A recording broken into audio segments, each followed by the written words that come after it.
Bismillahirrahmanirrahim. Assalamualaikum warahmatullahi wabarakatuh. Alhamdulillah nahmaduhu wa nasta'inuhu wa nastaghfiruhu wa natubu ilaihi wa na'udzu billahi min shururi anfusina wa min sayyiati a'malina. May yahdihillahu fala mudilla lahu wa may yudlil fala hadiya lahu. Wa asyhadu an la ilaha illallah wahdahu la syarika lahu wa asyhadu anna Muhammadan 'abduhu wa rasuluhu la nabiyya ba'dahu. Ya ayyuhalladzina amanu taqullaha haqqa tuqatih wa la tamutunna illa wa antum muslimun. Fa in asdaqal hadithi kitabullah wa khairal huda huda Muhammadin sallallahu alaihi wasallam wa syarrul umuri muhdatsatuha wa kullu muhdatsatin bid'ah wa kullu bid'atin dhalalah wa kullu dhalalatin finnar. Para hadirin dan hadirat yang dirahmati oleh Allah Subhanahu wa taala, alhamdulillah puji dan syukur kita panjatkan kepada Allah Subhanahu wa taala yang masih memberikan kita kehidupan, kita bisa bangun kembali dari tidur kita. Alhamdulillah ahyana ba'da ma amatana, ya. Agar kita bisa melanjutkan peribadatan kita kepada Allah Subhanahu wa taala, masih bisa beristighfar, masih bisa sujud. Semoga segala ibadah kita diterima oleh Allah Subhanahu wa taala. Salawat dan salam tercurahkan selalu kepada junjungan kita Nabi Muhammad sallallahu alaihi wasallam dan juga kepada keluarganya serta seluruh sahabat beliau tanpa terkecuali. Insyaallah mulai kesempatan kali ini kita akan membahas kajian rutin dari sebuah kutayib, kitab kecil karangan dari Al-Imam Nawawi rahimahullahu taala, yaitu Al-Arba'in An-Nawawiyah. Al-Arba'in artinya 40, dan yang maksud dengan Al-Arba'in Nawawiyah adalah kumpulan 42 hadis yang dikumpulkan oleh Al-Imam Nawawi rahimahullahu ta'ala. Yang seluruh hadis-hadis yang dikumpulkan oleh Imam Nawawi ini memenuhi kriteria Jawami'ul Kalim. Jawami'ul Kalim adalah hadis-hadis yang lafalnya sedikit namun kandungannya sangat dalam. Nabi sallallahu alaihi wasallam mengatakan, "Utitu Jawami'ul Kalim." Aku diberikan oleh Allah Jawami'ul Kalim. Itu hadis-hadis yang lafalnya sedikit tapi kandungannya sangat banyak. Yang pertama mengumpulkan ini, atau yang terkenal mengumpulkan hadis-hadis yang Jawami'ul Kalim, di antaranya Abu Amr ibn Salah rahimahullahu taala. Beliau mengimlakan atau mendiktekan dalam majelis-majelis beliau hadis-hadis yang Jawami'ul Kalim, yang singkat tapi maknanya sangat dalam. Kemudian beliau mengimlakan sekitar 26 hadis. 26 hadis. Kemudian dilanjutkan oleh Al-Imam Nawawi rahimahullahu taala, ditambahkan lagi oleh Imam Nawawi sehingga menjadi 42 hadis. Ya, kemudian datang Al-Imam Ibnu Rajab Al-Hambali, kemudian menambahkan lagi 8 hadis, jadilah 50 hadis. Dan Ibnu Rajab Al-Hambali menulis buku judulnya Jami'ul Ulum wal Hadis wal Hikam, Jami'ul Ulum wal Hikam, yang beliau syarah 50 hadis tersebut, di antaranya 42 hadis yang dikumpulkan oleh Al-Imam Nawawi rahimahullahu taala. Ini gambaran bagi kita tentang kitab yang akan kita bahas. 42 hadis semuanya adalah hadis-hadis Jawami'ul Kalim. Ini syarat pertama, hadis-hadis Jawami'ul Kalim yang memenuhi, yang lafalnya sedikit maknanya banyak. Yang kedua, alaihi madarul Islam, bahwasanya hadis-hadis ini adalah kesimpulan dari agama Islam ini. Maka Imam Nawawi tidak meletakkan hadis ke dalam 42 ini kecuali hadis tersebut adalah hadis, salah satu hadis dari yang menopang Islam ini secara keseluruhan. Oleh karenanya dikatakan barang siapa yang menguasai 42 hadis ini, maka dia sudah memahami Islam secara global. Karena Islam secara umum kembali kepada 42 hadis ini. Jadi kalau ada yang bertanya bagaimana cara kita belajar Islam secara singkat, di antaranya dengan pelajari 42 hadis ini. Paling tidak Anda memiliki ilmu tentang Islam secara global. Karenanya saya berharap kepada para hadirin dan hadirat untuk menghafal 42 hadis ini. Setiap pertemuan harus sudah hafal satu hadis yang dibahas. Setuju atau tidak? Nah, kalau setuju, tapi dikerjakan atau tidak? Semua setuju ya, menghafal 40 hadis, tapi saya ingin tahu dikerjakan atau tidak ya. Ada seorang syekh cerita, dia bikin pengajian buat para pekerja. dari orang Sudan, dari orang di Madinah. Tapi syekh tersebut mensyaratkan, ngaji nih hadir sedikit orang aja. Tapi dia mensyaratkan pokoknya yang ngaji harus setoran hadis arba'in. Sebelum dijelaskan setoran dulu. Ya, sebelum dijelaskan setoran dulu. Terus berlanjut tiap pekan mulailah para pekerja-pekerja. Tadi mereka orang Arab jadi mudah untuk apa? Untuk menghafal. Orang Sudan bahasanya juga bahasa Arab. Terus sampai akhirnya selesai 42 hadis. Setelah itu selesai, setelah berjalan waktu, akhirnya para pekerja ini bilang, "Syekh, sekarang saya merasa diri saya seorang alim." Karena sudah belajar 42 hadis disertai syarah-syarahnya. Maka saya katakan demikian, tentu kita tidak menjadi orang alim, tetapi kalau Anda sudah menguasai 42 hadis, Anda faham maksudnya, maka pasti ada sesuatu yang berbeda yang Anda miliki. Maka saya motivasi para hadirin hadirat untuk mempelajari hadis-hadis ini dan berusaha untuk menghafalkannya, ya. Paling tidak kita menghafalkan hadis Nabi, ya, dapat pahala dari Allah Subhanahu wa taala menghafal sabda-sabda Rasulullah sallallahu alaihi wasallam. Adapun Al-Imam Nawawi rahimahullah taala, ya, beliau namanya Yahya bin Syaraf Abu Zakaria An-Nawawi. Biografi beliau tentunya sangat panjang, tapi di antara yang ingin saya sampaikan, beliau, ya, sejak kecil dikenal sebagai orang yang saleh. Disebut dalam biografi beliau, waktu kecil diajak main sama teman-temannya dia tidak mau, maunya menghafal Quran, ya. Sehingga dipaksa main oleh teman-temannya, sambil dia bermain dia masih menghafal Quran, ya. Kemudian belajar dan belajar, ya, sampai disebutkan pernah 2 tahun beliau tidak pernah menyengajakan untuk berbaring. Selalu tidur dalam kondisi duduk. Kenapa? Karena belajar dan belajar. Kemudian disebutkan juga beliau makan cuma sekali dalam sehari. Kenapa? Untuk hemat waktu. Tidak mau waktunya habis untuk banyak makan. Namun beliau rahimahullahu taala meninggal usia masih sangat muda, yaitu 45 tahun. Beliau lahir tahun 631 dan wafat pada tahun 676 Hijriyah, yaitu pada abad ke-7. Ya, namun meskipun beliau meninggal dalam kondisi muda, terlalu banyak, ya, khazanah ilmiah yang beliau tinggalkan untuk umat Islam. Di antaranya kitab Al-Arba'in An-Nawawiyah ini, kitab yang sederhana kecil namun dipelajari di mana-mana dan banyak anak-anak kecil menghafalkannya, ya. Banyak di masjid-masjid diajarkan kitab ini, di antaranya Masjid Al-Falah, ya, di Bambu Apus. Ya. Kemudian juga beliau punya kitab yang terkenal juga namanya Riyadhus Shalihin, yang juga dibaca setiap pagi di Masjid Al-Falah, Bambu Apus, dan juga banyak dibaca di masjid-masjid lainnya di mancanegara. Di Arab Saudi juga sering mereka baca kitab Riyadhus Shalihin, biasanya ba'da asar. Pada asar dibaca 1-2 hadis dengan syarah singkat. Demikian. Jadi buku ini diterima oleh masyarakat, ya, tentang kitab Riyadhus Shalihin. Kemudian beliau juga memiliki buku-buku fikih seperti Ar-Rawdah, ya, kemudian juga Al-Majmu' Syarhul Muhadzab, yang buku tersebut buku sangat tebal-tebal, ya. Di antaranya adalah juga kitab Al-Minhaj Syarah Sahih Muslim, ya, yang juga dicetak tebal, ya, entah 11 jilid atau 9 jilid, sekitar gitulah. Jadi umur beliau yang singkat, namun hasil karya beliau sangat banyak. Ini menunjukkan bahwasanya yang jadi patokan di sisi Allah bukanlah panjangnya umur, tetapi apakah umur tersebut berkah atau tidak. Lihatlah Sa'ad bin Mu'adz radhiyallahu ta'ala anhu, yang beliau meninggal mungkin usia 38 tahun, 37 tahun sekitar itu.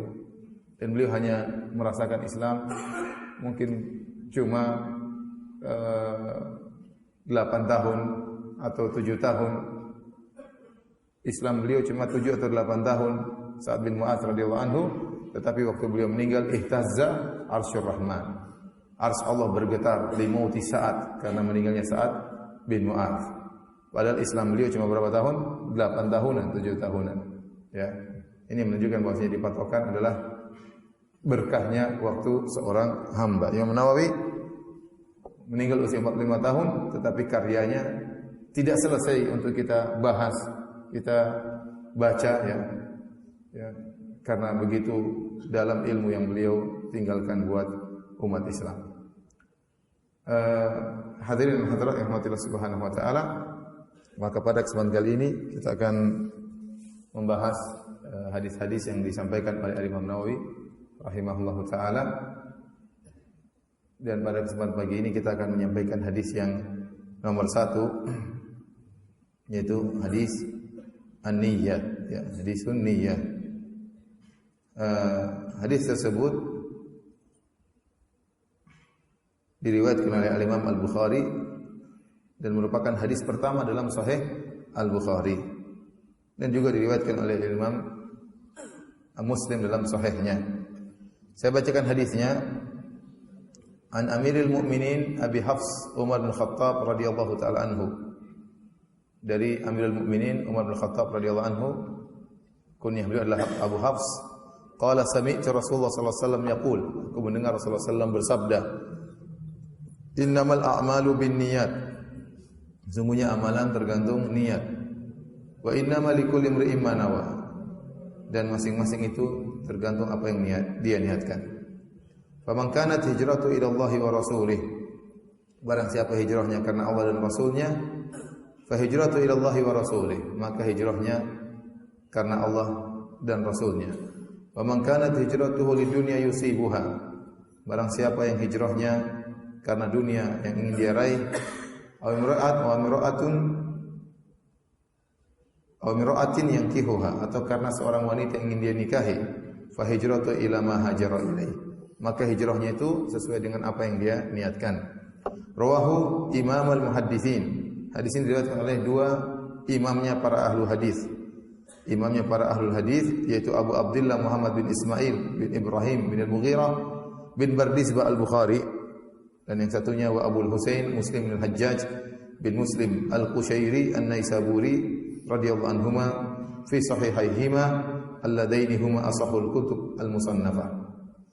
Maka di sini diriwayatkan oleh Al-Imam Al-Bukhari dan Imam Muslim, kitab sahih mereka berdua. Baik. Ikhwan dan akhwat yang dirahmati Allah Subhanahu wa taala, maka pada kesempatan kali ini kita akan membahas secara singkat tentang kandungan dari hadis ini, itu hadis innamal a'malu binniyat.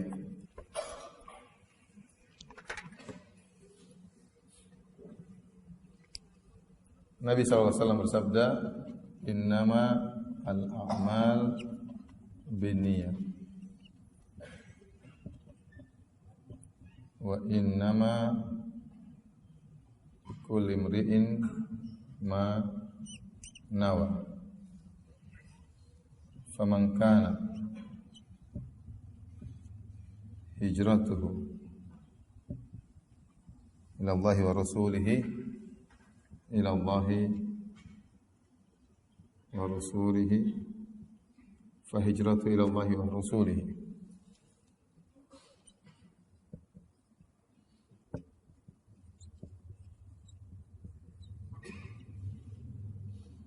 Wa man kanat hijratuhu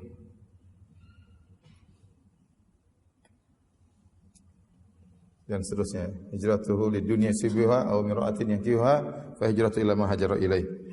Kata Nabi sallallahu alaihi wasallam, sungguhnya antum bisa baca kan? Ya. Ini gundul, enggak usah saya gondrongin ya. Innamal a'malu binniyat, sungguhnya amalan tergantung daripada niat.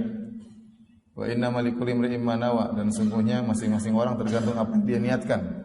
Barang siapa hijrahnya kepada Rasulnya, maka hijrahnya kepada Rasulnya. Barang siapa hijrahnya kepada dunia atau wanita yang hendak dia nikahi, maka hijrahnya sesuai dengan apa yang dia kehendaki. Baik, innama ya, dalam bahasa Arab artinya hanyalah.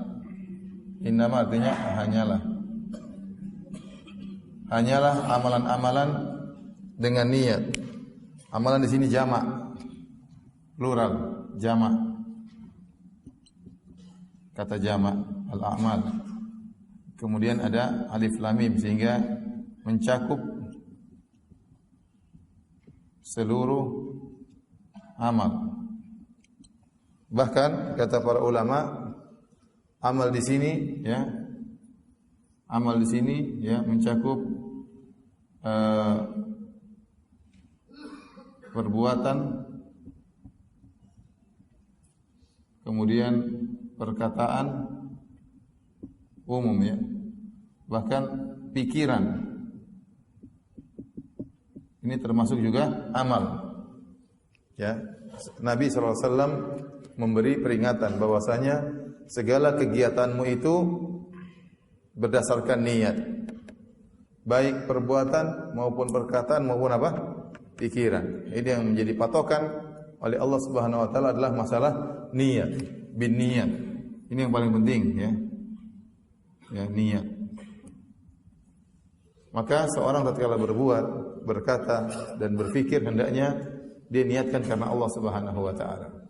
Contoh yang paling nyata tentang masalah pikiran ya, seperti yang Allah sebutkan dalam kisah Al-Walid bin Mughirah. Ya, tatkala dia berfikir bagaimana bisa mencela Al-Qur'an. Kata Allah Subhanahu wa taala, "Innahu fakkara wa qaddar." Sungguhnya dia berfikir dan dia menetapkan apa yang harus dia ucapkan. Faqutila kaifa qaddar. Sungguh celaka bagaimana dia bisa menetapkan hal tersebut. Thumma qutila kaifa qaddar. Thumma nadhar, thumma abasa wa basar, thumma adbar wastakbar. Faqala in hadza illa sihrun yu'thar. Sungguh celaka bagaimana dia bisa memikirkan dan merenungkan tentang Al-Qur'an dengan perenungan yang buruk. Kemudian dia berpaling dan dia sombong. Setelah dia berfikir lama, kesimpulannya apa? Faqala in hadza illa sihrun yu'thar. Menurut dia Al-Qur'an itu hanyalah sihir yang dipelajari oleh Muhammad dari orang-orang terdahulu. In hadza illa qaulul bashar. Ini hanyalah perkataan manusia. Kata Allah, sa'uslihi saqar. Aku akan masukkan dalam neraka saqar. Wa ma adraka ma saqar. Dan seterusnya. Tahukah engkau apa itu neraka saqar? La tubqi wa la tadhar. Lawahatul lil bashar. Tidak akan meninggalkan apapun, akan membakar tubuh dan seterusnya. Jadi dia berpikir bagaimana mencela Al-Qur'an.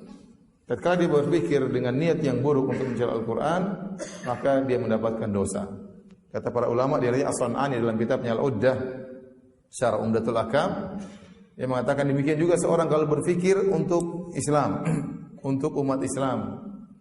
Ya, dia berpikir bagaimana dakwah bisa berjalan, bagaimana anak-anak yatim bisa tersantunkan, bagaimana para janda bisa diayomi ya, baik janda muda maupun janda tua ya. Bagaimana misalnya umat Islam bisa maju, dia berpikir demi kebaikan, atau dia berpikir secara umum demi kebaikan bagaimana bangsa Indonesia bisa terjaga, bisa aman, dia pikir. Semua yang dipikirkan ini tidak ada sia-sia di sisi Allah Subhanahu wa taala. Ya, orang mungkin tidak lihat apa yang kita pikirkan. Tetapi Allah Maha tahu Anda berpikir ini karena Allah atau bukan. Kalau seorang berpikir karena Allah, maka dia dapat pahala. Hanya berpikir saja, maka tidak ada yang sia-sia. Ya, tidak ada yang sia-sia. Makanya kata Allah Subhanahu wa taala, "Wa may ya'mal mithqala dzarratin khairan yarah." Barang siapa melakukan kebaikan meskipun sebesar dzarrah, dia pasti akan melihat apa? Hasilnya. Maka seorang jangan buang-buang waktu, berpikir yang baik. Ya. Apalagi kalau dia berkata karena Allah Subhanahu wa taala. Orang berkata karena ria. Ngomongnya kayaknya indah, tapi niatnya bukan karena Allah Subhanahu wa taala. Niatnya supaya dipuji, supaya disanjung, ya, supaya dielu-elukan, niatnya ya, sudah Allah Maha tahu meskipun ucapannya baik, apalagi perbuatan. Semua perbuatan tergantung niatnya. Nabi SAW berkata contoh, senyum sederhana, senyum. Kata Nabi, la tahqiranna minal ma'rufi syai'an walau an talqa akhaka biwajhin talib. Jangan kau meremehkan kebaikan sedikit pun meskipun hanya tersenyum waktu ketemu saudara. Senyum ini niatnya banyak.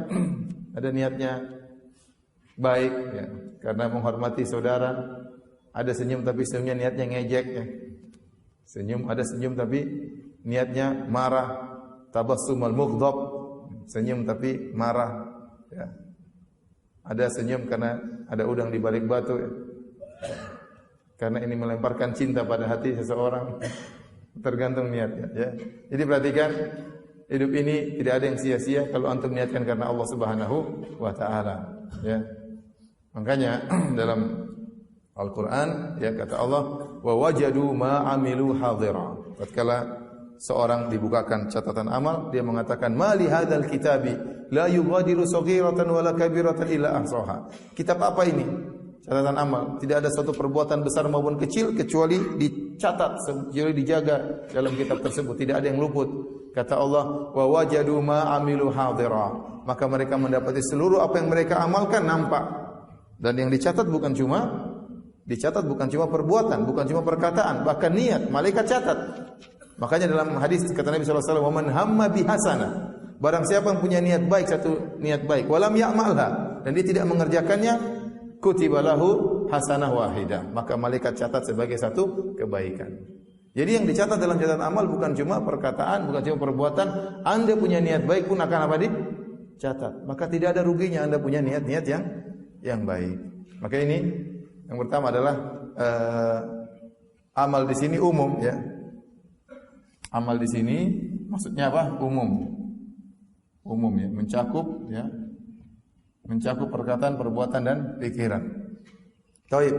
Kata Nabi sallallahu alaihi wasallam, "Innamal a'malu binniyat." Amalan tergantung niat-niat. Tatkala Nabi mendatangkan jamak niat, berarti niat itu macam-macam. Satu amal itu bisa berbagai macam niat, ya. Satu amal itu bisa berbagai macam niat. Seorang menyumbang, ada niatnya karena Allah, ada karena niatnya riya, ingin dipuji, ya.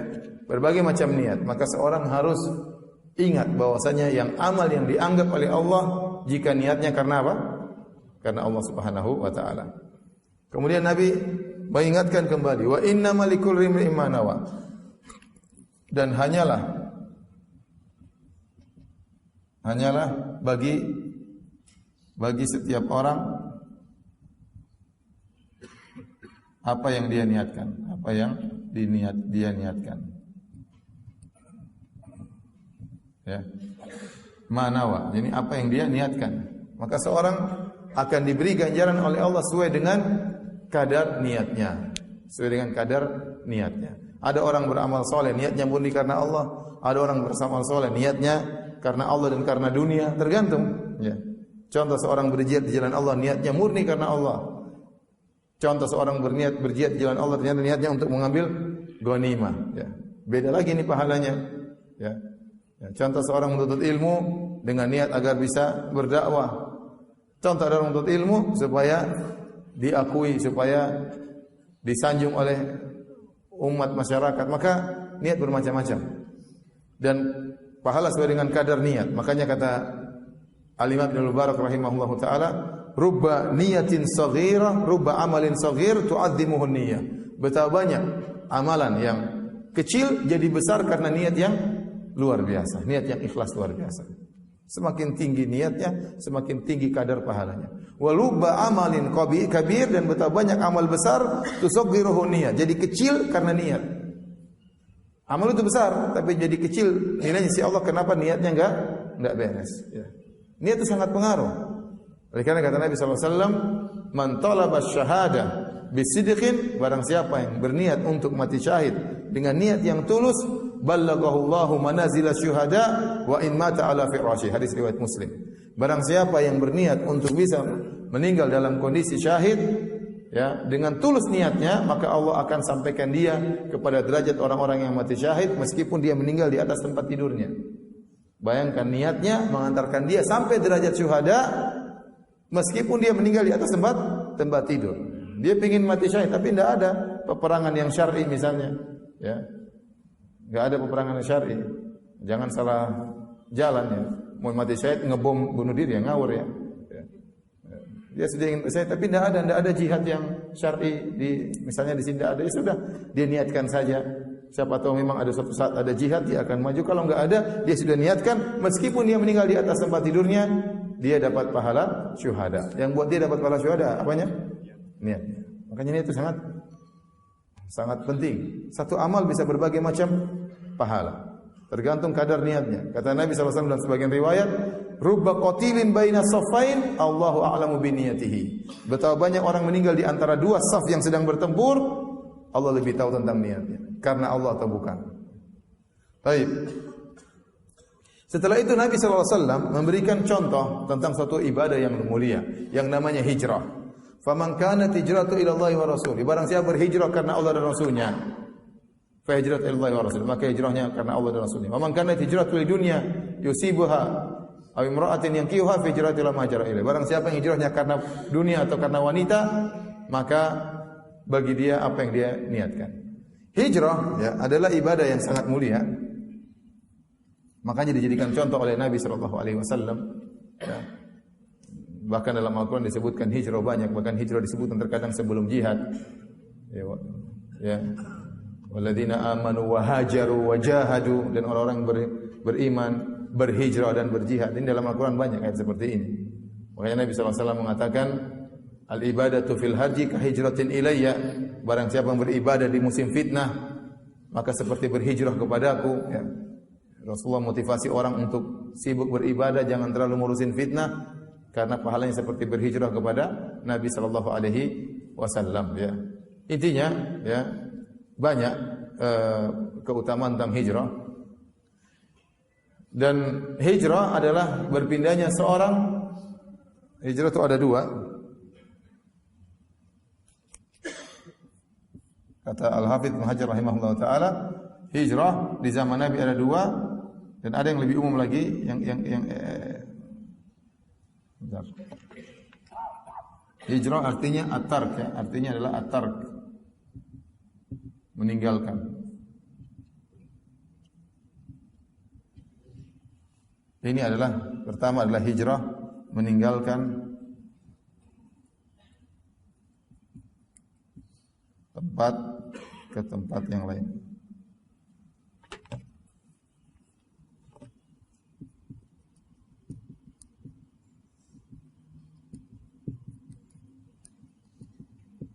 Kedua, meninggalkan amalan yang buruk.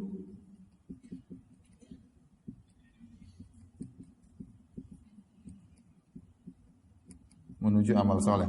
Meninggalkan tempat ke tempat yang lain, ini di zaman Nabi sallallahu alaihi wasallam ada dua, yaitu dari darul khauf ila darul aman. Yaitu dari negeri yang tidak aman ke negeri yang aman. Itu di antaranya contohnya dari Mekah ke Habasyah. Ini terjadi di zaman Nabi dua kali. Yang kedua, min daril kufur ila daril Islam.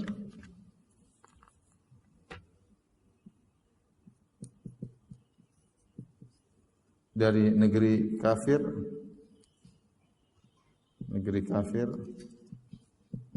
ke negeri Islam. Ini contohnya adalah dari Mekah ke Madinah. Ini awal terjadi hijrah di zaman Nabi dua kali, hijrah di zaman Nabi tiga kali. Pertama ke negeri Habasyah, keduanya ke negeri Habasyah. Dari Mekah terjadi keributan, maka Nabi menyuruh para sahabat berhijrah ke negeri Habasyah. Negeri Habasyah negeri Nasrani, ya, tetapi di situ negeri yang aman, para sahabat bisa beribadah di sana dengan tenang. Maka Nabi menyuruh para sahabat berhijrah ke negeri milik orang-orang Nasrani, namun rajanya adil, Raja Najasyi. Maka berangkatlah para sahabat berhijrah di sana. Hijrah yang pertama.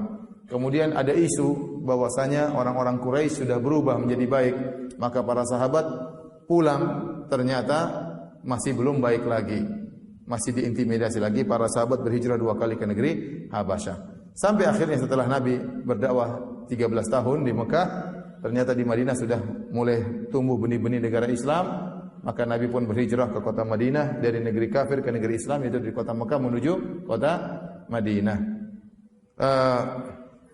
Jadi barang siapa yang tinggal di suatu negeri, ternyata negeri tersebut, ya, tidak bisa beribadah, dilarang untuk beribadah, maka wajib bagi dia untuk meninggalkan negeri tersebut menuju ke negeri yang lain yang dia mudah untuk beribadah. Dan orang yang tetap bertahan di negeri yang dia tidak bisa beribadah, maka dia tercela. Kata Allah, "Alam takun ardullahi wasi'ah, fatuhajiru fiha." Bukankah bumi ini Allah ini luas? Kok bisa berhijrah? Ya. Oleh karena di sebagian negara seperti dulu di Soviet, orang tidak bisa beribadah.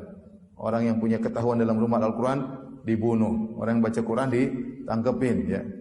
Ya, sehingga dahulu mereka begitu sulit untuk menghafal Quran, baca Quran diam-diam. Kalau mau hafal Quran harus masuk dalam goa-goa untuk belajar, ya. Alhamdulillah, ya. Sehingga mereka harus berhijrah, ya, berpindah. Yang kedua adalah meninggalkan amalan yang buruk. Ini yang kata Nabi sallallahu alaihi wasallam, al-muslim man salimal muslimuna min lisani wa yadihi. Seorang muslim adalah seorang yang orang lain tidak terganggu dengan lisannya dan perbuatannya. Wal muhajir man hajara ma nahallahu anhu, dan orang yang berhijrah sungguhnya adalah orang yang meninggalkan apa yang dilarang oleh Allah Subhanahu wa taala. Inilah yang sering orang mengatakan sudah hijrah, sudah hijrah. Tadinya tukang makan riba sudah tobat, tadinya tukang zina sudah bertobat, ya. Ini namanya orang yang sudah berhijrah. Gaya hidup dia berubah, maksiat yang dia kerjakan dia tinggalkan karena Allah Subhanahu wa taala. Itu namanya hijrah. Dan hijrah ini ibadah yang mulia. Makanya dijadikan contoh oleh Nabi bahwasanya hijrah ibadah yang mulia tersebut ternyata ada dua kemungkinan. Kemungkinan pertama hijrahnya karena Allah, kemungkinan kedua hijrahnya karena dunia. Ini sebagai penerapan dari awal hadis. Amalan tergantung niat dan seorang mendapatkan apa yang dia niatkan. Contohnya hijrah. Hijrah ibadah yang mulia, ternyata niatnya bisa berbeda. Ada niatnya karena Allah, ada niatnya karena dunia. Maka Nabi SAW kemudian mengklasifikasikan hijrah menjadi dua. Yang pertama, hijrah karena Allah dan Rasulnya. Ya. Sini yang pertama apa? Hijrah. Dalam hadis ini kata Nabi, hijrah pertama karena Allah dan Rasulnya. Yang kedua karena apa? Dunia dan wanita. Ya.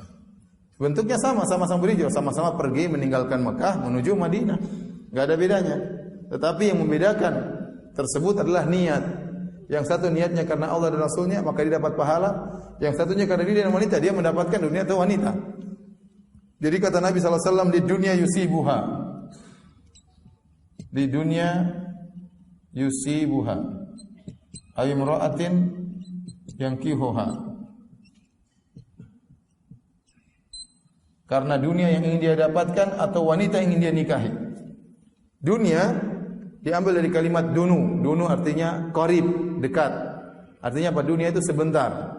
Ya, dunia itu cuma sebentar. Maka disebut dengan dunia karena dari kalimat ad-dunu yang artinya dekat. Karena orang tinggal dunia tidak akan lama. 60, 70, 80 dipanggil oleh Allah Subhanahu wa taala, ya. Ya, tidak akan lama tinggal dunia. Yang kedua kata Nabi, atau wanita yang dia nikahi. Ya, Nabi menyebutkan wanita secara khusus setelah dunia. Penyebutan wanita secara khusus secara dunia menunjukkan fitnah wanita luar biasa. Makanya Nabi mengatakan, "Fattaqud dunya wattaqun nisa." Takutlah kalian hati-hati terhadap dunia dan hati-hati terhadap wanita.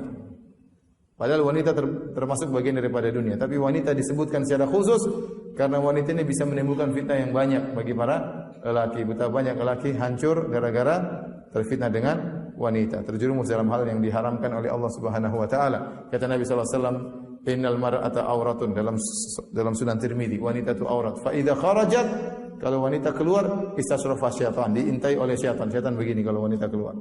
Kenapa? Siap untuk dihiasi sehingga dipandang semakin menawan di pandangan para lelaki, ya, sehingga terjadi berbagai macam penyimpangan, ya, sosial gara-gara terlalu banyak wanita keluar tidak pakai aturan, ya. Taib, ini secara umum pembahasan tentang hadis innamal a'malu binniyat. Sudah dicatat? Ya. Kalau belum dicatat difoto, ya. Sekarang orang zaman now tidak perlu catat apa, di foto dulu, nanti catat di rumah. Karena saya mau lanjut lagi di sini, saya mau hapus. Ya.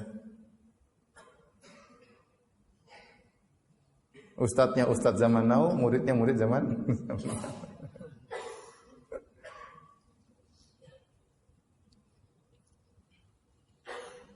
sudah? Kalau sudah tolong dihapus.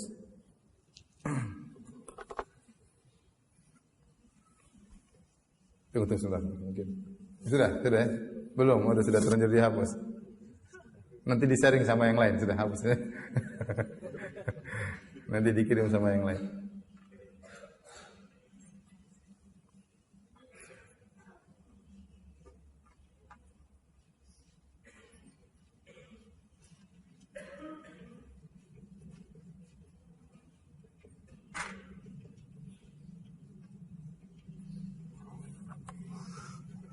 Bahasan berikutnya kita akan bahas tentang fungsi niat. Fungsi niat dalam Islam.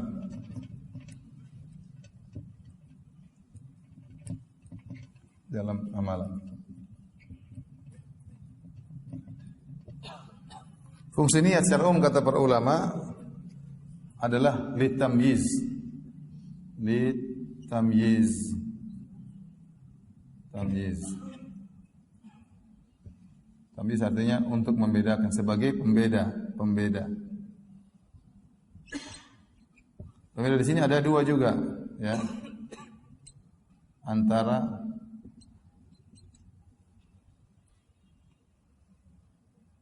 amalan dengan amal yang lain, antara amal dengan amal yang lain. Ini bisa terbagi juga menjadi dua, ya.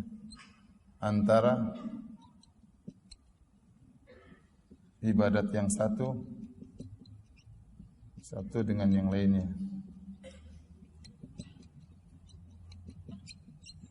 Yang kedua, antara ibadat dengan adat. Kalau yang ini antara ikhlas atau tidak. Yang menentukan adalah niat. Kita jadi fungsi niat itu untuk membedakan. Kata Nabi, innamal a'malu binniyat. Amalan tergantung apa? Niatnya. Contoh antara amalan yang satu dengan amal yang lain, antara ibadah dengan adat. Contoh mandi. Mandi ini ada dua kemungkinan seorang mandi. Bisa jadi mandi junub, bisa jadi mandi biasa. Tergantung niatnya. Kalau orang mandi dengan mandi biasa saja, tanpa niat mandi junub, maka hadasnya tidak terangkat. Hadasnya tidak terangkat. Contoh, dia berhubungan dengan istrinya ba'da subuh. Dengan istrinya ba'da subuh. Kemudian dia mungkin ke pasar, dia belum mandi junub. Dia lupa, dia mau berangkat pergi salat Jumat, dia mandi, tapi dia tidak mandi untuk niatnya mandi apa? Junub. Kemudian dia salat Allahu Akbar, selesai salat Jumat, Assalamualaikum. Tadi saya mandi niatnya apa ya? Ternyata dia lupa niatnya untuk mandi junub, maka salatnya tidak sah. Berarti dia tadi belum bersuci. Paham? Kenapa waktu dia mandi bukan niatnya untuk mandi junub? Ini di antara fungsi niat membedakan antara adat dengan ibadah. Contoh seorang bisa jadi tadi makan dari pagi sampai siang enggak makan. Mungkin tidak ada makanan, ya. Mungkin istri belum masak, ya. Dia tidak dapat pahala. Tetapi kalau dia niatkan dari pagi tadi, niatnya puasa, maka dapat pahala atau tidak? Dapat pahala. Contohnya apa? Puasa. Bisa jadi karena ibadah, bisa jadi karena tidak ada makanan.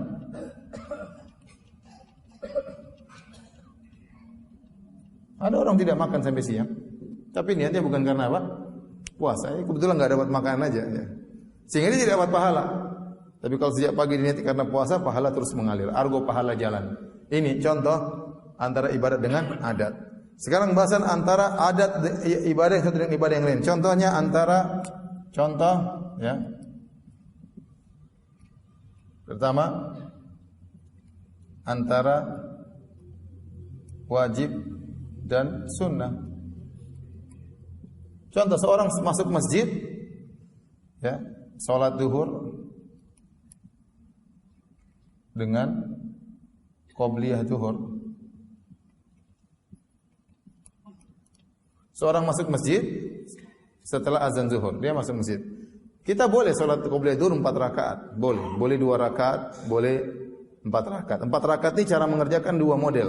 Bisa 2 rakaat salam, bisa 2 rakaat salam. Bisa langsung 4 rakaat langsung. Caranya persis seperti salat zuhur, persis.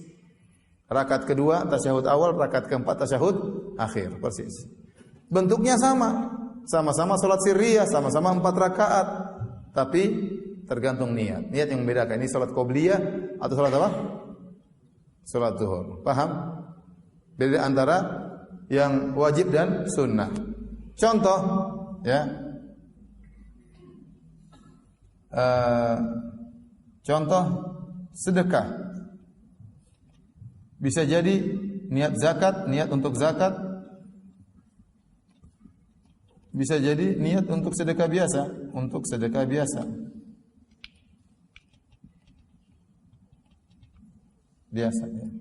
Seorang yang bersedekah, kalau dia niatkan untuk zakat, berarti dia sudah mengeluarkan sebagian zakatnya. Tapi kalau dia niatkan untuk sedekah biasa sunnah, berarti zakat dia belum keluarkan. Paham? Uangnya sama dikeluarkan, tapi niatnya berbeda. Ini berarti berbeda antara yang wajib dengan yang sunnah. Beda. Ya. Ini nomor 1. Ya. Kemudian juga misalnya ya, tadi itu kira-kira demikian ya. Antara puasa juga ya.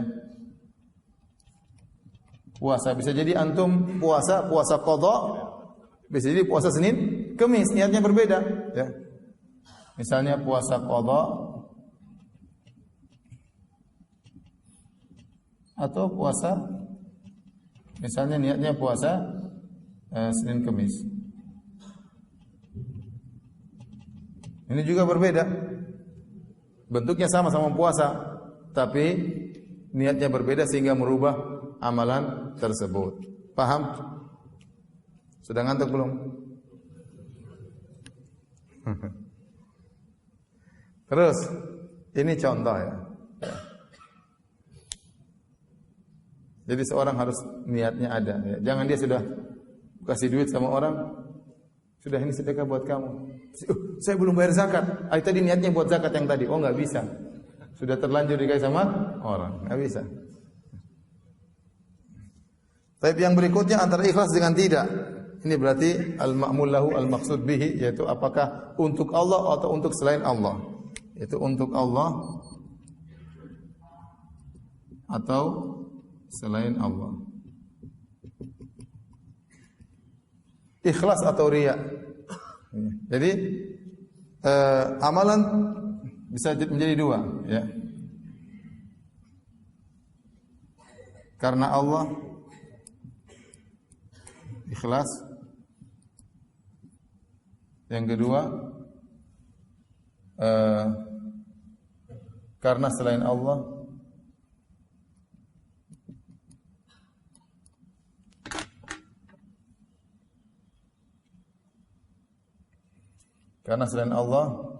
ini juga terbagi menjadi 2. Karena dunia, karena untuk menyerahi pujian. Dalam kurung riya dan sum'ah. Ingin dilihat atau ingin didengar. Ya. Kalau karena Allah ikhlas ya alhamdulillah. Maka ini yang diharapkan berpahala di sisi Allah Subhanahu wa taala. Karena selain Allah ada 2 model. Kalau karena dunia maka dilihat ya. Bisa jadi niat dunia yang mendominasi.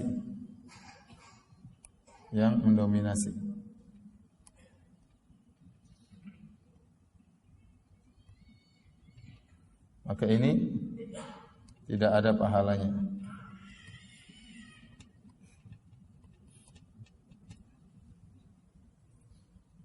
Kemudian yang kedua ya,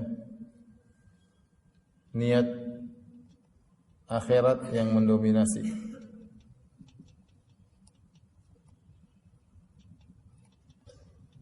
maka ini berpahala. Ya. Kalau ini sama-sama kuat, maka wallahu alam.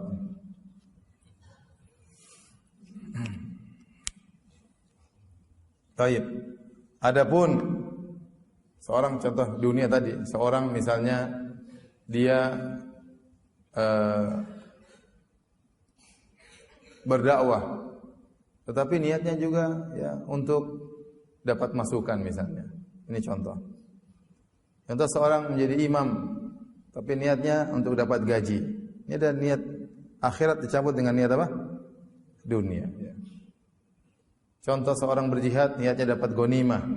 Dia ada niatnya karena Allah, tapi sekaligus dapat apa? Atas rampasan perang. Maka ini tergantung kondisi dia. Kalau ternyata niat akhirat yang mendominasi, maka tidak jadi masalah. Tapi kalau niat dunia yang mendominasi, maka dia tidak dapat pahala. Ya. Taib. Adapun karena untuk meraih pujian atau riya dan sum'ah, maka ini langsung gugur pahalanya, gugur pahalanya. Meskipun riyaknya hanya 1%. Kapan dia niatnya karena Allah, tercampur ingin dipuji, meskipun hanya ingin sedikit dipuji, langsung gugur pahalanya. Jadi dibedakan antara niat dunia dengan niat untuk dipuji. Kalau niat dunia masih ada perincian. Tapi kalau niatnya karena ingin dipuji, langsung pahalanya gugur. Makanya bahaya, masalah riya ini sangat berbahaya.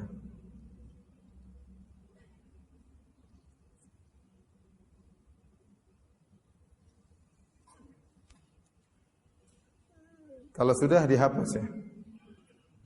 Sudah difoto maksudnya hapus. Tunggu dulu sebentar.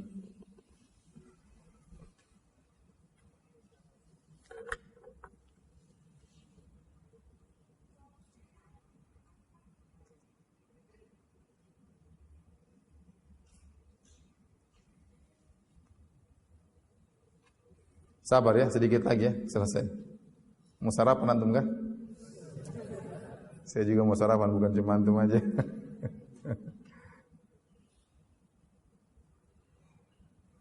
Kalau sudah tolong dihapus, hapus. Yang terakhir kita bahas ya, biar antum semangat. Yang terakhir kita bahas hukum amal soleh tercampur riya.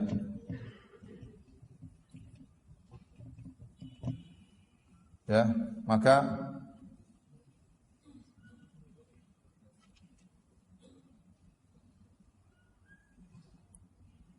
jika tercampur riya sejak awal, maka gugur.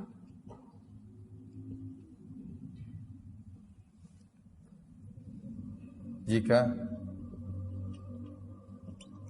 tercampur riya di tengah-tengah, jika riyanya muncul belakangan setelah selesai beramal.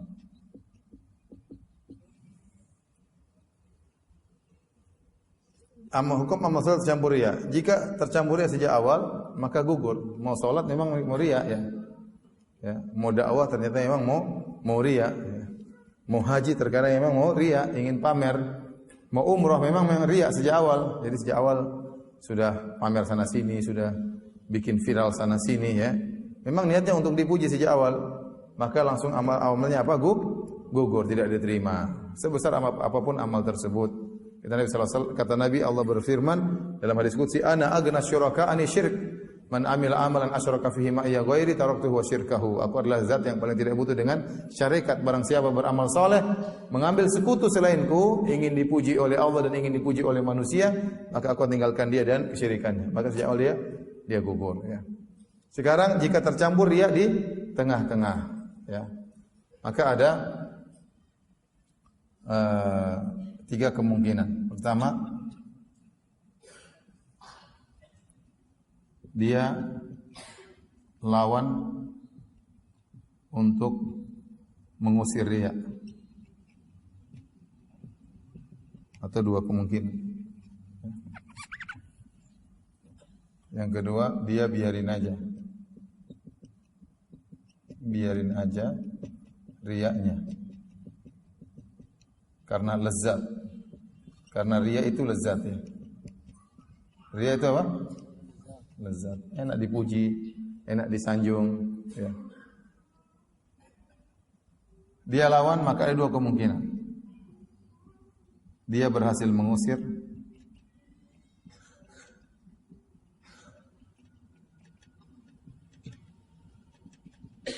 yang kedua, dia tidak berhasil.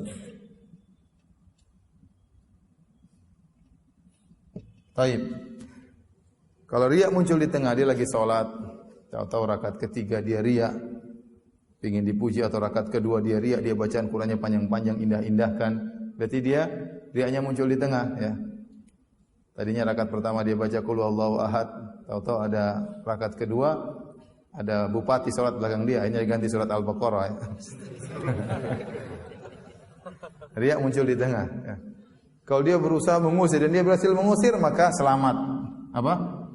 Pahalanya selamat. Iya, selamat dari awal. Kalau dia sudah berusaha mengusir namun tidak berhasil, sama. Pahala juga selamat. Kenapa? Dia sudah berusaha. La yukallifullahu nafsan illa usaha. Dia sudah berusaha. Tidak mampu, terlalu lezat riya tersebut. Mau dilawan enggak bisa. Yang penting dia sudah berusaha. Jadi masalah dia biarin aja. Dipuji oleh orang, lagi berdakwah di tengah, Ustaz pintar sekali. Oh memang, saya memang pintar, dulu saya ranking, saya doktor, saya ini. Iya benar. Ya. Ini cuma kasih tahu aja, bukannya sombong ya. Nah itu. Dia lezat dengan riya tersebut. Langsung dia mulai cerita sana sini. Dia lezat. Dia sholat kemudian dia riya tengah jalan. Jika dia biarkan riyanya, karena riya itu lezat. Bagaimana? Ini ada khilaf ini. Riya yang muncul di tengah, ada khilaf. Ada yang mengatakan amalnya gugur. Ada yang mengatakan tidak gugur. Karena yang jadi patokan adalah awalnya.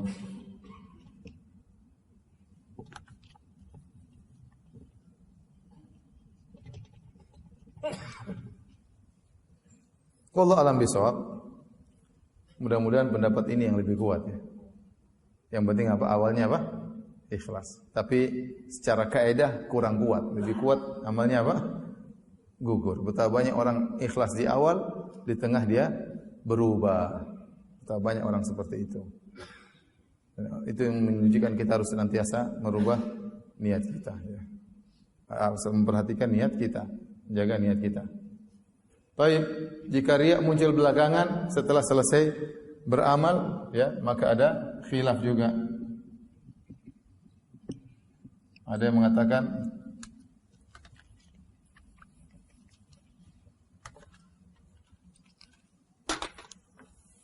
ada khilaf ya. Ada yang mengatakan amalnya gugur. Ini pendapat Ibnu Qayyim. Ada yang mengatakan amalnya tidak gugur.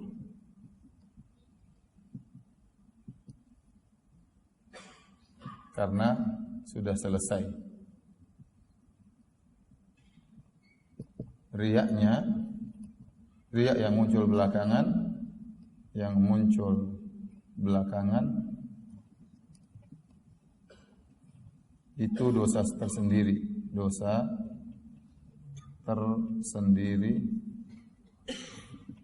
tidak ada kaitannya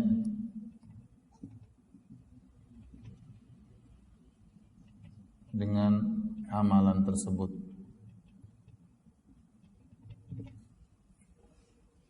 Jadi kalau riya, seorang berdakwah ikhlas, terus 2 tahun kemudian cerita, saya pernah berdakwah di Papua, saya pernah berdakwah, dia pamer, ya.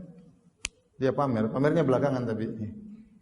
Nah, apakah pahala dia berdakwah dulu gugur gara-gara riya 2 tahun setelahnya?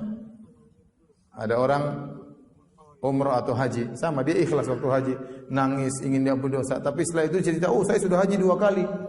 Saya haji saya tiap tahun, alhamdulillah saya diberi kemudahan untuk haji. Alhamdulillah, tapi riya ya. Maka dia riyanya 2 tahun berikutnya. Nah, apakah haji dan umrahnya masih diterima?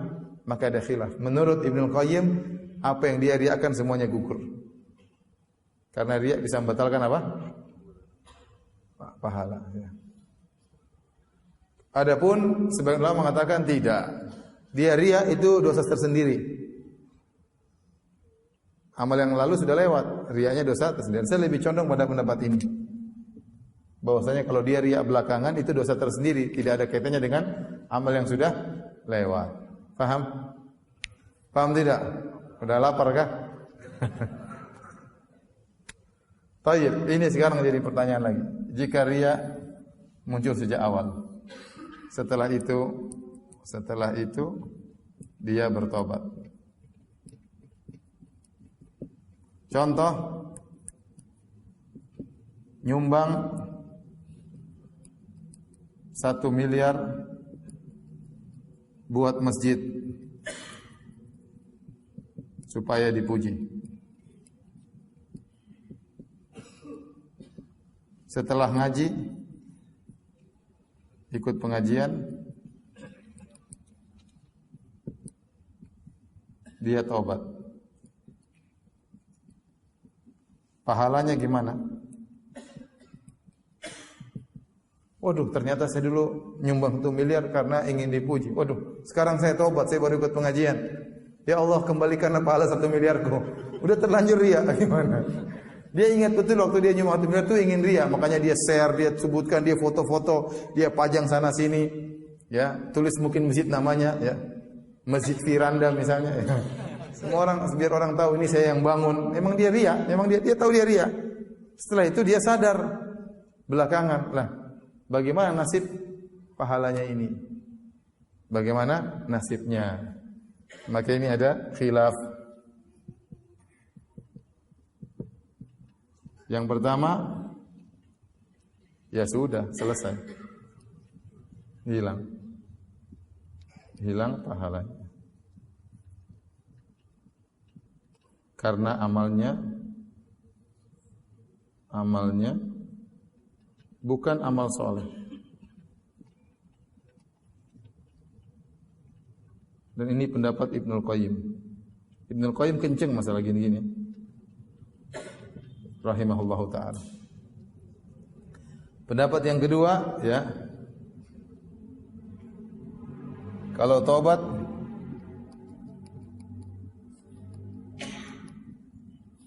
amalnya diterima.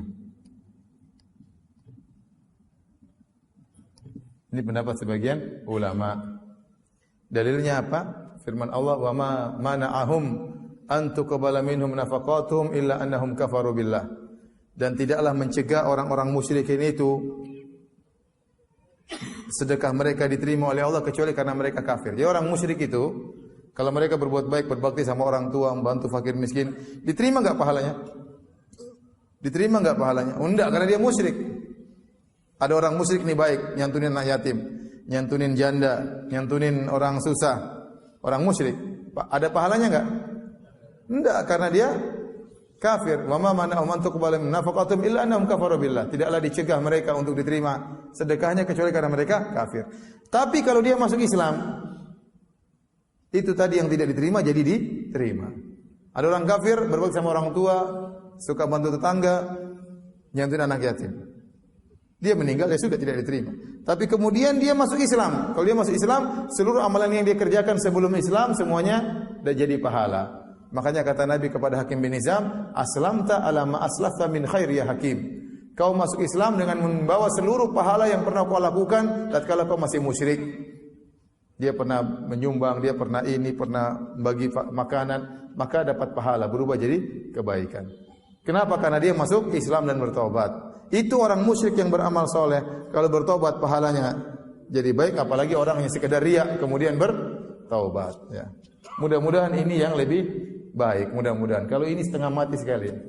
Ibnu Qayyim. Pendapatnya susah-susah semua. Tapi bisa jadi ini yang rajih, kita nggak tahu.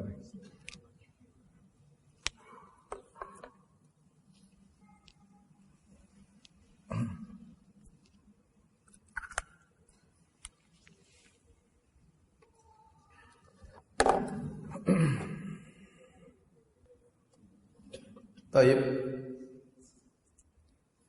Inilah yang bisa saya sampaikan tentang hadis yang pertama nama amalu binniyat, mengingatkan kita agar kita benar-benar ikhlas dalam beribadah. Percuma ibadah kita banyak, sumbangan kita banyak, dihormati sama orang banyak, ya. Waktu banyak terbuang tapi ternyata kita tidak ikhlas. Maka ibadah kita akan hilang sia-sia, tidak ada manfaatnya di sisi Allah untuk kita pada hari kiamat kelak. Demikian saja. Nggak usah tanya jawab ya. Ada? Nggak usah lah. Satu aja biar Pak Heban aja. Jawab tanya Pak. Oke. Ini pertanyaan lewat WhatsApp. Pertanyaan zaman now.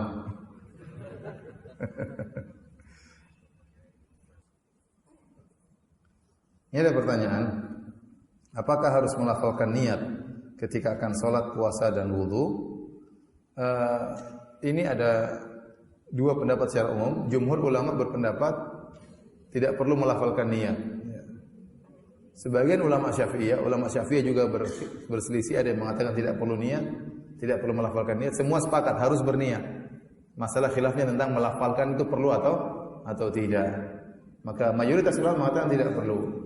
Sebagian ulama Syafi'iyah terutama mutaakhirin mereka mengatakan yustahab, dianjurkan untuk melafalkan niat, ya. Untuk apa? Untuk mengkokohkan niat sebelum dia beribadah, ya. Oleh karenanya tatkala dia salat zuhur dia mengatakan usolli fardhu dzuhri arba'a raka'atin mustaqbilal qiblati adaan ma'muman lillahi ta'ala, ya. Dia sebutkan lafal niat tersebut. Ya, niat tujuannya apa? Agar dia kokoh niatnya sebelum dia salat. Ini pendapat sebagian ulama Syafi'iyah yang belakangan, tetapi pendapat yang lebih benar adalah tidak perlu melafalkan niat. Kenapa? Karena kata Nabi wa khairul huda huda Muhammadin sallallahu alaihi wasallam. Sebaik-baik petunjuk adalah petunjuk Nabi sallallahu alaihi wasallam. Sebaik-baik cara salat adalah cara salatnya Nabi sallallahu alaihi wasallam. Dan Nabi salat begitu banyak salat tidak diriwayatkan sekalipun Nabi pernah melafalkan niat. Dan para sahabat, ribuan sahabat, mereka salat tidak pernah diriwayatkan mereka melafalkan niat. Tidak ada Nabi melafalkan niat. Jangankan dalam hadis yang sahih, dalam hadis yang dhaif pun tidak ada. Jangankan dalam hadis yang dhaif, hadis palsu pun tidak ada Nabi pernah melafalkan niat. Maka yang sebaik-baiknya kita mengikuti tata cara salat Nabi sallallahu alaihi wasallam. Namun kalau ada saudara kita yang melafalkan niat, kita katakan dia mengikuti pendapat sebagian ulama, ya. Namun saya ingatkan bagi saudara-saudara kita dari mazhab Syafi'iyah yang melafalkan niat, Syafi'iyah juga ada dua pendapat, ya. Saat ada yang mengatakan tidak perlu, ada yang mengatakan perlu. Perlu dia ingat, kalau dia melafalkan niat, maka dia tidak perlu keras-keras. Ya, tidak perlu keras-keras karena tujuan dia melafalkan niat itu bukan untuk kasih tahu temannya, bukan. Dan juga bukan untuk kasih tahu Allah, bukan. Karena Allah sudah tahu, tidak perlu dia lafalkan kalau tahu isi hatinya. Tetapi tujuannya adalah untuk dirinya. Sehingga waktu dia melafalkan niat adalah supaya dia tahu ini salat apa, saya statusnya sebagai apa. Maka tidak perlu keras-keras. Usolli fardhu dhuhri, enggak perlu. Tetangganya bilang saya juga sudah tahu, sama saya juga salat zuhur. Tetapi kalau dia ingin melafalkan niat sebagai mazhab Syafi'i dengan pelan-pelan saja. Usolli fardhu dhuhri. Untuknya mengkokohkan niat dia karena tujuannya untuk dirinya, bukan untuk kasih tahu tetangganya, bukan untuk kasih tahu Allah. Allah sudah tahu. Tetangganya pun sudah tahu kita salat zuhur, enggak usah bilang-bilang. Saya sudah tahu juga 4 rakaat. Saya sudah tahu juga jadi makmum. Ente itu makmum bukan imam. Enggak perlu kasih tahu saya. Oleh karenanya, tatkala seorang melafalkan niat sebagaimana pendapat ulama Syafi'iyah mutaakhirin, maka cukup disirkan. Pelan aja. Shalli fardhu dhuhri 4 rakaat mustaqbilal qiblati adaan lillahi ta'ala. Ya. Tetapi yang benar tidak perlu. Karena Nabi sallallahu alaihi wasallam salat tidak melafalkan niat. Para sahabat, ribuan sahabat tidak melafalkan niat. Orang-orang Arab Badui yang masuk Islam, mereka salat juga tidak pakai melafalkan niat. Jangan ada yang bilang para sahabat kan sudah alim, kita kan orang awam. Orang Arab Badui juga yang baru masuk Islam tidak pakai lafalkan apa? Niat, ya, tidak pakai melafalkan niat. Jadi yang terbaik adalah wa khairul huda huda Muhammad, sebaik petunjuk Nabi sallallahu alaihi wasallam. Sebaik tata cara salat adalah salatnya Nabi sallallahu alaihi wasallam. Nabi tidak melafalkan niat. Yang kita khawatirkan juga sebagian orang karena berlebih-lebihan dalam ini sehingga akhirnya terjerumus dalam was-was. Ya. Shalli fardhu, ulang lagi. Kurang pas. Lisannya tidak sesuai dengan hatinya, ulang. Enggak pas, ulang lagi. Shalli fardhu. Begitu imamnya ruku Allahu Akbar langsung pas. Shalli. Jadi saya ingatkan, tidak perlu kita ribut masalah ini karena ini pendapat ulama Syafi'iyah mutaakhirin. Silakan melafalkan niat yang ingin melafalkan niat, tapi tadi jangan dikeraskan dan jangan sampai terjerumus dalam apa? Was-was. Ya. Hanya sekedar mengkokohkan sedikit, selesai. Ya. Baik, itu saja kajian kita. Insyaallah kita lanjutkan pada kapan lagi, tunggu aja pengumuman ya. Hadis yang kedua ya. Kurang lebihnya saya mohon maaf. Subhanakallah bihamdik asyhadu an la ilaha illa anta astaghfiruka wa atubu ilaik. Assalamualaikum warahmatullahi wabarakatuh.